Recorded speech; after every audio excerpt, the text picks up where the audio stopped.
My father's name flashes on my phone for the 5th time. I watch it vibrate on my glass desk. It looks nothing like the scratched oak table where I did homework as a child. Outside, the Chicago skyline glints in the sun, 5 stories below and far from the ranch house I once called home. I hover over ignore. The leather chair creaks as I shift. 3 seconds after the call ends, an email arrives from Lawrence Reynolds. Subject: Your sister needs you. Last chance. I open it and skim. I stop at the last line. Chloe's wedding is the most important event of her life. Be there or forget about any future support. A voicemail pops up. I press play and use speaker. Maiden, it's your father. This has gone on long enough. Your sister's wedding is in 2 weeks. Festivities start this weekend. If you will not set aside your grievance, you can forget about any future support. Your mother is beside herself. Call me back. A bitter laugh escapes. I cross to the closet and pull a frame from behind my winter coats. My diploma. Maiden Reynolds, Bachelor of Science in Data Science, summa cum laude. It has sat there for 3 years, hidden, because old habits are hard to kill. I was taught to shrink, to be quiet, to not outshine the golden child. A text from my mother follows. Please call. Your father is getting impatient. I glance at the calendar. Chloe's 2-week wedding is circled in red. Ceremonies, photos, family gatherings, forced smiles. I open my banking app. Savings, $138,139.27. Enough to live on, enough to know I will never need their support again. They do not know it. A memory rises. 3rd grade. I came home with 5 A's. That's nice, honey, Mom said without looking up. That night the house applauded a participation ribbon from Chloe's play. She was the best one up there, Dad said while I sat on the stairs. It has always been this way. Not anymore. I touch my name on the diploma and whisper, it's time they see me. I book a first-class ticket home. The rental car crunches over the old gravel. The house looks like a bridal magazine. White roses, ivory fabric on the porch rails, a custom sign, Chloe and Elliot, a forever love. The front door opens before I reach the steps. Maiden, finally, my mother says, hugging me like a duty. Decided to support your sister after all. She steers me inside. The house smells like vanilla and fresh paint. Ribbons, gift bags, seating charts. Not a home, a set. My father steps from his study with a clipboard. No warmth. Good, you're here. Programs need folding. Gift bags need stuffing. Chloe needs this done by 4. I just walked in. And now you have something useful to do. A shrill voice slices the air. No, no, no, I said, cascading arrangements, not gathered. Chloe descends the stairs. Phone at her ear. Hair perfect. Manicure flawless. She sees me and holds up a finger. Wait. This is ruining everything, she groans into the phone. Fix it, I do not care how. She ends the call and looks at me. Thank God you're here. The caterer is threatening to walk and Mom is useless with the seating chart. Nice to see you too, Chloe. Elliot's planning a surprise for the reception. It all has to match. No one asks how I am. No one asks where I have been. Elliot? I ask. Her fiancé, my mother says. You will meet him at dinner. He is a brilliant investor, Chloe says. Crypto millionaire. Dinner arrives with him. Elliot Brady. Tall, sharp suit, easy charm. A luxury watch ad in motion. So the mysterious sister shows up, he says, gripping my hand too hard. Chloe says you are a computer genius in the big city. I am a product analyst, I say. Sounds intense, he winks. My friends are building an AI trading platform. Revolutionary stuff. We should talk shop. During dinner, he talks nonstop. Crypto, investments, exclusive opportunities. Which exchanges do you use? I ask. His smile freezes. A mix. Mostly private platforms, exclusive access through my team. And the company is based where? We are decentralized. That is the beauty of blockchain. My mother shifts. My father shoots me a look. Maiden, not everyone wants business at dinner. I am not here for dinner. I am here because something does not add up. I have watched from the sidelines my whole life. Not this time. That night, I slip into my father's study to find programs. The room is dim. The same old business books line the shelves. A folder sits half hidden. Refinancing paperwork. Our house, paid down for years, now carries a fresh mortgage dated 3 weeks ago. I flip the pages. The numbers bite. $15,000 withdrawn, investment capital. My father is a cosigner. The same man who argued over a $75 calculator took a new loan for Elliot. From the dining room, I hear voices. Lawrence, are you sure about this second mortgage? My mother asks, thin with worry. That is my inheritance, too. Elliot guaranteed 20% minimum, my father says. You would not understand these investments. This is how real wealth is built. I lean against the wall. Promises, vagueness, overconfidence.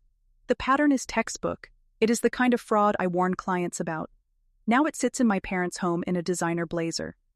In the garden the next morning, I stand with Aunt Helen. You see it too, do you not? I ask. She keeps her eyes on the roses.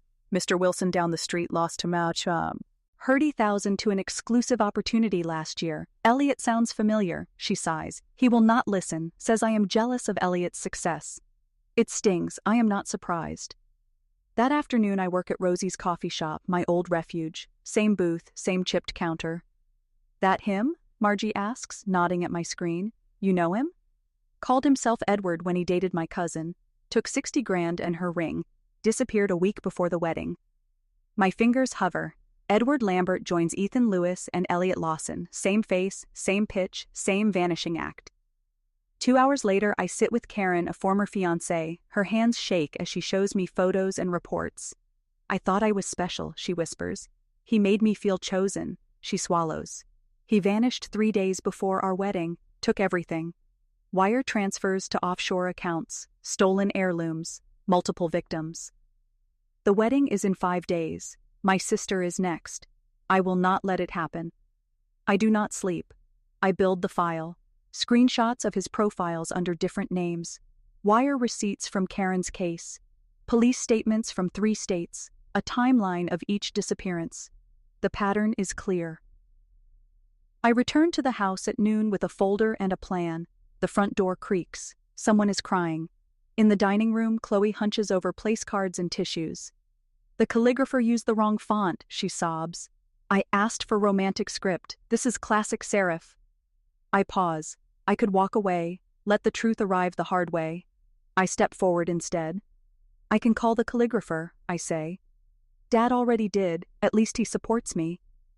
That night I call a family meeting. My mother folds her arms, my father holds a drink. Chloe trails in, eyes red. Elliot floats in with a fresh bottle. What is this about? My father asks. I place the folder on the table. Elliot, I say. He is not who he says he is. Elliot raises a brow and smiles. My mother sighs. Chloe rolls her eyes. Elliot Brady is an alias, I say. He has used Edward Lambert and Ethan Lewis. He poses as a wealthy investor, gets engaged, convinces families to invest, then vanishes days before the wedding. I pass the documents. Photos, victim statements.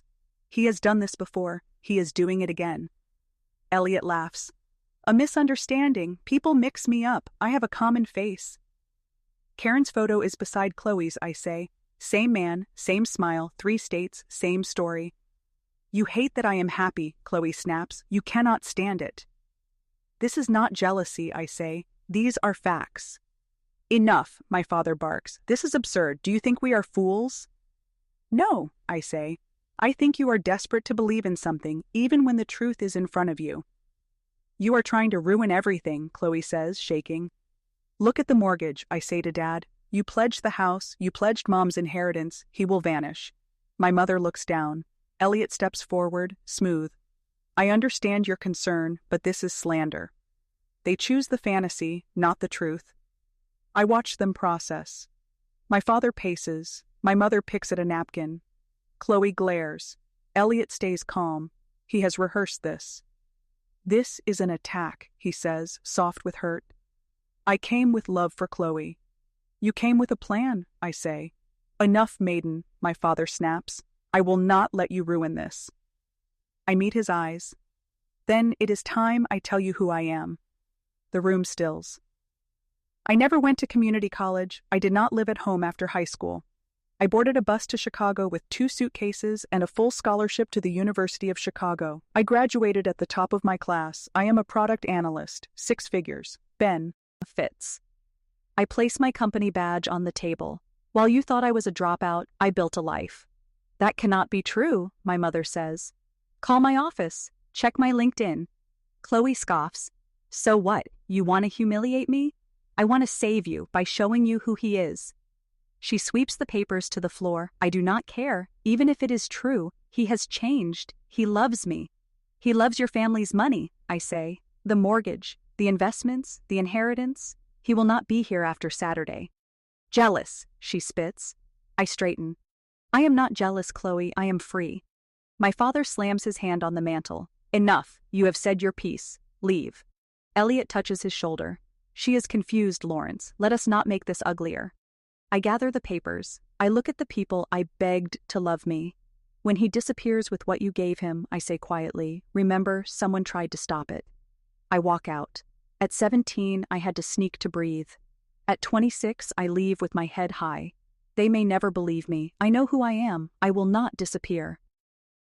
The next morning, I sit in Rosie's with black coffee in my old booth. Same rusted stop sign, same crack in the sidewalk. Everything feels different. I submit a fraud report. A text from Aunt Helen arrives. He left, 2 days before the wedding. Chloe is inconsolable. Your dad will not talk. I close my eyes. He did it again. I warned them. He vanished with their money, trust, and pride, like before. This time I did not disappear. I told the truth. I stood in the storm. 2 days later, a text from Chloe. I'm sorry. 2 words. No excuses. Maybe a start. I do not reply. Not yet. Back in Chicago, I hang my diploma on the wall. Centered. Visible. Mine. That night I open a journal. I write the last lines. Sometimes the people who should see you never do. Sometimes being invisible teaches you to become undeniable. Have you stood alone in a room of people you once loved, speaking a truth no one wanted to hear? Have you seen the danger and spoken anyway, knowing the cost? If this speaks to you, claim your moment. Do not wait to be seen. See yourself first. If you have stood in the fire and told the truth, you are not alone.